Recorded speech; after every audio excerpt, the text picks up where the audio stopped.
Hello, Scorpio, Sun, Moon, Rising, and Venus signs. Kamusta kayo? Sana po'y nasa mabuti kayong kalagayan. Welcome back po sa Star Tarot. At kung bago kayo rito, welcome din po kayo. Please subscribe, like, share my videos, and leave me a comment kung nakaresonate kayo.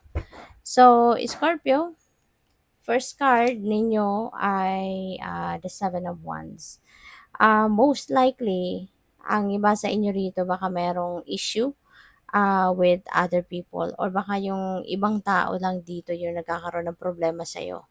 'Di ba? Wala kang problema sa kanila pero sila may problema sa'yo kasi maaring naiinggit sila sa kung ano ang meron kayo. 'Di ba? Pupuwedeng ano kayo, pupuwedeng maganda ang sitwasyon ninyo sa buhay, maganda yung kalagayan ninyo kaya merong mga tao na uncomfortable na nakikita kayong gano'n. Kasi 'di ba, lalong-lalo na kung mga tao naiinggit, ayaw nila ng merong nakakaangat sa kanila, ayaw nila ng merong yung merong mas nakakaluwag-luwag kaysa sa kanila, 'di ba? May mga gano'n klaseng tao. Kaya po pupuwedeng gano'n 'no, yung sitwasyon ninyo. Pupuwedeng merong mga tao sa paligid mo na cannot appreciate what you are experiencing right now, yung mga blessings na natatanggap ninyo, 'di ba? Kaya yun lang, tama yun na maging mapagmatyag ka, magbantay ka kung ano ang pwede nilang gawin sa'yo. As long as hindi ka nila tina-touch, as long as hindi naman nako-compromise yung ano mo, yung safety mo, yung integrity, dignity mo, yung gano'n. So, kalma ka lang. 'Di ba?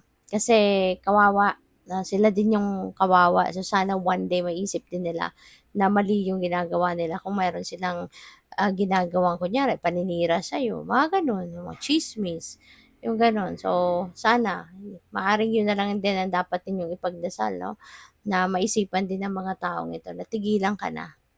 Kasi 'di ba, ayaw mo din naman na gumawa ng something 'no, para na alam mo 'yun, makapag-revenge sa kanila kasi hindi hindi tayo para gumawa ng gano'n. Kung alam na nating mali ang ginagawa ng iba, 'wag na nating sabayan, 'di ba? So, with the King of Wands dito, puwede talaga 'no na asensado ka, maganda yung posisyon mo sa trabaho kasi pupuwedeng may promotion ka.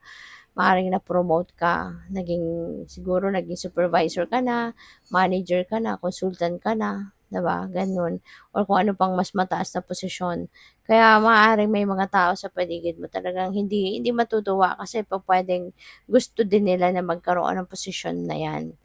Pupuwedeng kaano mo 'yan, mga karibal mo 'yan 'no, sa pag-apply ng posisyon na 'yan, puwedeng gano'n. Pero unfortunately, dahil ikaw yung mas magaling kaysa sa kanila kaya sa'yo napunta ang posisyon 'no, so puwedeng gano'n. Kaya yun na lang, focus na lang kayo sa kung ano yung trabaho ninyo, focus na lang kayo sa sarili ninyo, sa buhay ninyo at as much as possible, 'wag na ninyo silang bigyan ng marami pang pansin, 'di ba?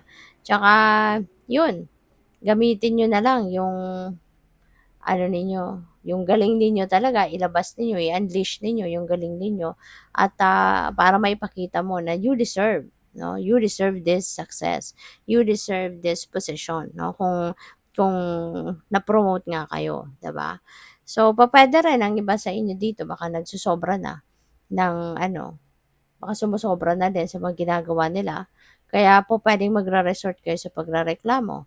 Maaaring magrereklamo kayo sa kunyari kung mga katrabaho mo 'yan, baka ire-report mo na 'yan sa manager mo, ire-report mo na 'yan sa mas nakakataas sa iyo, 'di ba? O puwedeng gano'n. So, kaya possible na may mga dealings kayo with the people na nasa position of authority, 'no? So, what else? We have the temperance energy. This is about healing. So, maganda to. Kasi possible na kung ano man itong mga sitwasyon na to na maaring may mga nang-aaway sa'yo, nang-intimidate sa'yo, merong mga iniinggit sa'yo, that situation will be healed. No? So, siguro, marirealize din eventually ng mga taong ito na gumagawa ng ganyan sa'yo na mali ang ginagawa nila. No? Or maaaring mare-realize nila with the help of the angels, with the help of Archangel Gabriel, pupuwedeng magkaroon ng linaw ang kanilang isipan na, 'di ba, kanya-kanyang timing lang 'yan, kanya-kanyang panahon, 'no. Maaaring ngayon panahon mo ito para ikaw ay magtagumpay, makuha mo yung success na maaaring hinahangad mo din.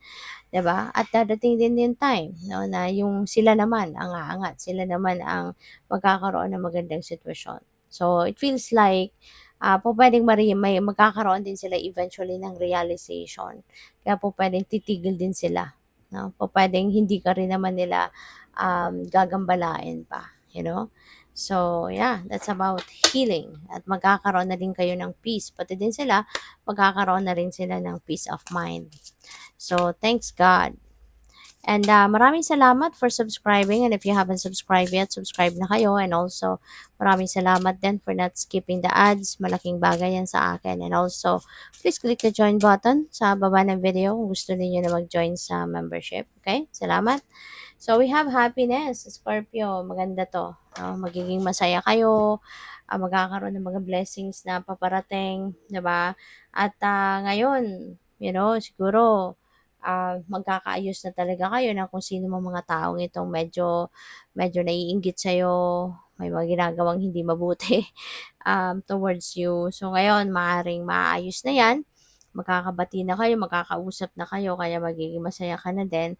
Or pwede rin na may mga simpleng pangyayari sa buhay mo, may mga simpleng nagaganap sa buhay mo na alam mo 'yun, yung simpleng bagay, maliit na bagay, pero siguro ngayon ma-a-appreciate mo na siya.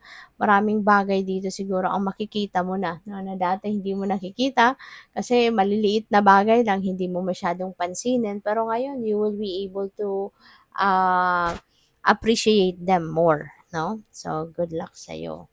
So, we have nature. Sometimes all you need is to go outside, okay? Breathe the fresh air to remember who you are and where you want to be. Okay? So, minsan talaga, ganun. Diba? Sometimes, kailangan lang natin na, lumabas ng bahay. Diba? Kasi po, pwedeng ang iba sa inyo, masyadong, alam mo yun, yung routine ninyo po, pwedeng bahay, trabaho, bahay, opisina, ganun. At maaring you don't have time na langhapin man lang yung sariwang hangin sa park, sa may dagat, 'di ba? Maaring wala kayong time to spend with nature. So, pwedeng ganun ang ganap. Kaya, invitation ito sa'yo. No? For those of you no, na may access sa nature at iba sa inyo na basta kung lalabas kayo, no, when you're going to spend time with nature, make sure na ang iisipin muna ninyo, will you be safe? Safe ba kayo sa pupuntahan ninyo? Safe ba yung lugar na pupuntahan ninyo, yung gano'n? Kasi otherwise, wag na. No? Wag na. You can do other things. You can do other ways, diba, to spend time, diba, with yourself.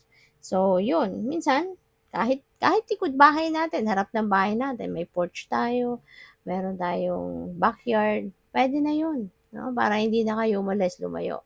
So, yan, tingala lang kayo sa sky, 'di ba? Siyempre pipili kayo ng oras na hindi naman yung sobrang ma-traffic, hindi masyadong magulo sa labas dahil maraming taong dumadaan, mga gano'n, ano. Mas pipili din kayo ng perfect time, 'di ba? And para na ma-savor ninyo talaga yung, yung simoy ng hangin, makakita man lang kayo ng mga hayop, 'di ba?